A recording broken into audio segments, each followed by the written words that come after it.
Welcome y'all to the second video of this free class. We're going to talk about the NQ magnets, plotting the most important levels for the daily session. Now, the market's movements are not random. The levels below can act as support and resistance in moments of liquidity, which is simply fuel for the market to continue in the direction that it's desired in. Previous day highs and lows, Asia session highs and lows, pre-market highs and lows, and yesterday's close.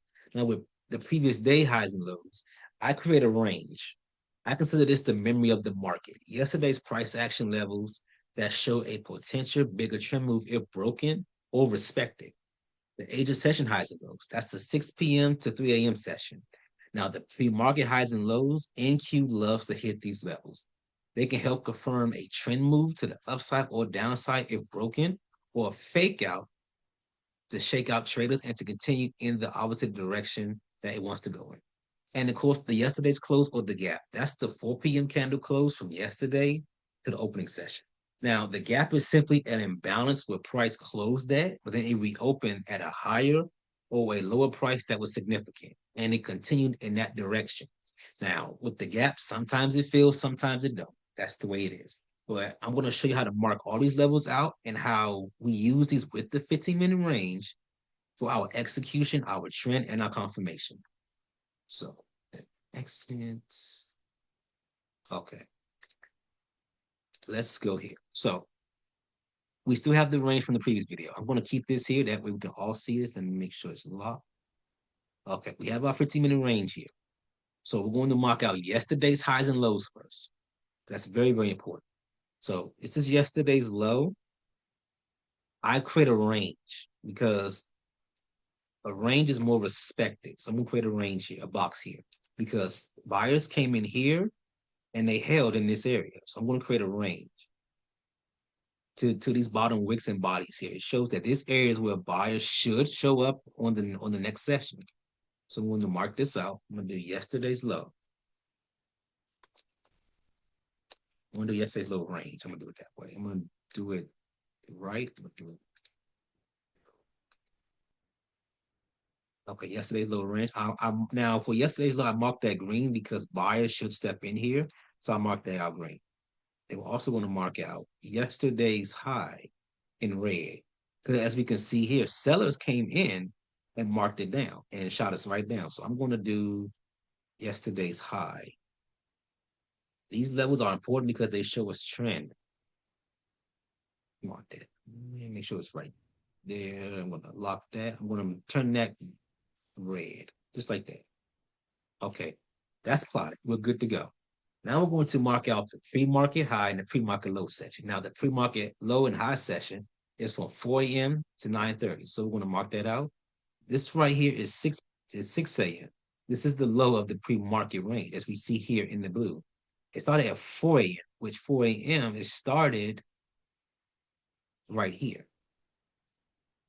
At the top of these candles here is the pre-market high because it starts after 4 a.m. So I'm going to mark that out. I usually mark that out in like a bluish color, like a navy blue, just like that. Now mark that out too. Pre-market high. Let me do to the right.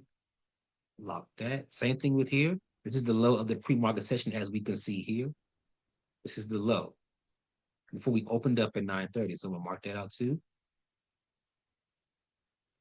Now I'm going to show you exactly why we mark these levels out and why they're so significant and they're powerful to help us in our trading, right? So also, let me do one more thing. Let me do the Asia session. Now, Asia is from 6 p.m. to 3. The high of the Asia session, it started out here. The high is right here in the previous day's high range. But as we can see, price rejected. So these levels are very significant throughout the session. So we always mark these to get a better read on the market. So I'm going to mark this out. I'll mark this out in like a lighter bluish. Not the rectangle. Hold on.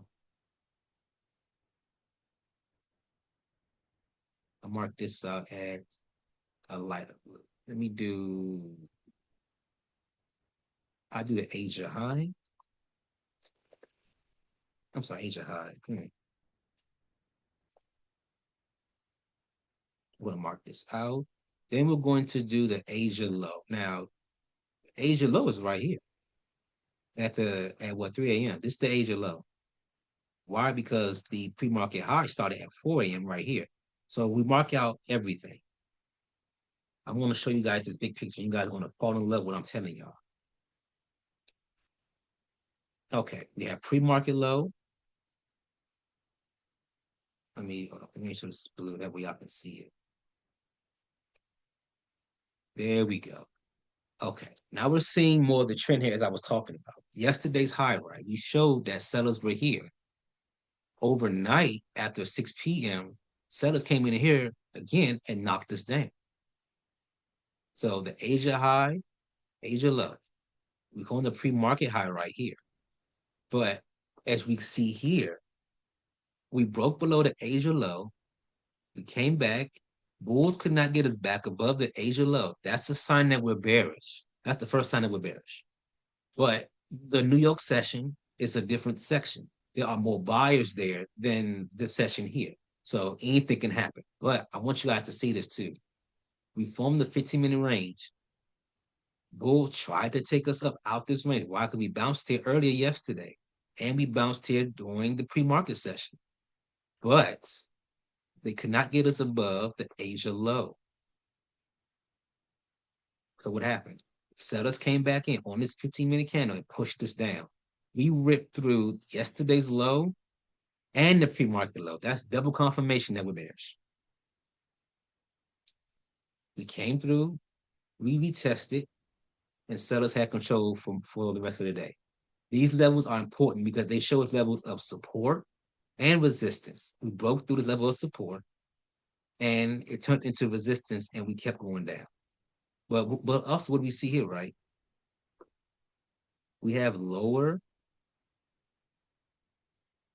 trend right here. Boom, boom, boom. Set us to some control here, here, and here. Bulls had no chance. So it shows us that the trend, let me put this, was bearish. And that's why these levels are important, y'all. They show us exactly what NQ likes to do at these levels and why they're important, because they show us trend, confirmation, and if we look, there's a lot of volume around these areas. These areas where prices going up is not just coincidence. There are buyers here and there are sellers here. So we know exactly where to go and what to look out for and why we must wait for our range to confirm where we should go during the session.